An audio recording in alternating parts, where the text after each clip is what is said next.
তৃণমূল পায়খানাও খেয়ে ফেলেছে।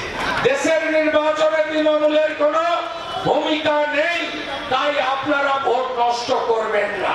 এখানে যিনি দাঁড়িয়েছেন তিনি তো সব গুণের গুণান্বিত পুলিশের আইপিএস অফিসার, তিনি সব গুণ আছে। আপনি যদি বালুরঘাটে কান পাতেন আর মালদাতে যখন এসপি ছিল তখন কান পাতেন, তাহলে জানতে পারবেন ইনিও শাহজাহানের অত্যন্ত ঘনিষ্ঠ একজন ব্যক্তি। শাহজাহান মাঝরাতে মাতৃমণ্ডলীকে পিঠে খাওয়ার নাম করে 10 বছর ধরে যা করেছে, ইনিও একই দোষে দুষ্ট। কান পাতলেই শুনতে পাবেন। আর যত পঞ্চায়েত পুরসভার ভোট হয়েছে দক্ষিণ দিনাজপুরে, মালদা জেলাতে, সব ভোটে রিগিং আর ছাপ্পার নায়ক হচ্ছে এই প্রাক্তন আইপিএস অফিসার, তাকে দাঁড়িয়েছে। হাওয়া বড় খারাপ। আমার সঙ্গেও বহু লোকের যোগাযোগ আছে, বলছে মুস্তাক ভাই আর ওদের প্রার্থী 2 আর 3 লড়াই করছে, 1 নম্বর নিয়ে কোনো কথা হবে না। অনেক ভোটে এবারে বিজেপি জিতবে।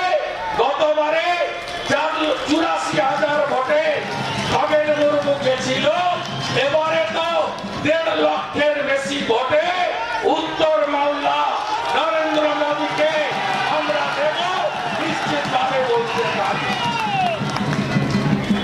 অন্যদিকে কে আছে? কংগ্রেস।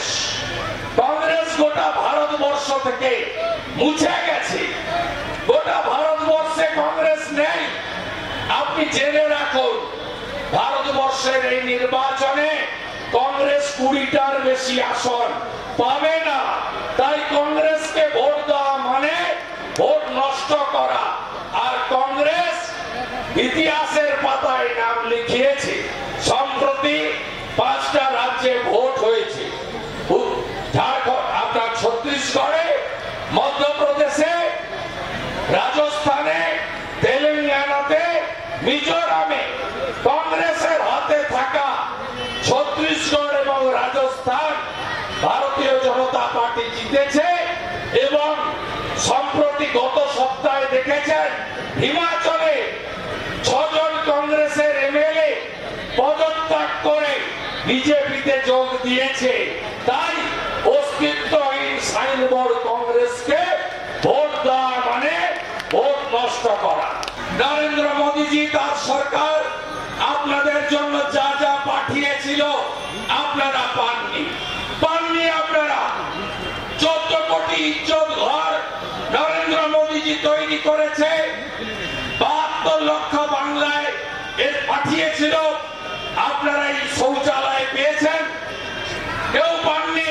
12,000 টাকা করে মাথা পিছু। গোটা দেশে হয়েছে ইজ্জত ঘর। আমাদের রাজ্যে কাগজপত্রে বানিয়ে তৃণমূল পায়খানাও খেয়ে ফেলেছে।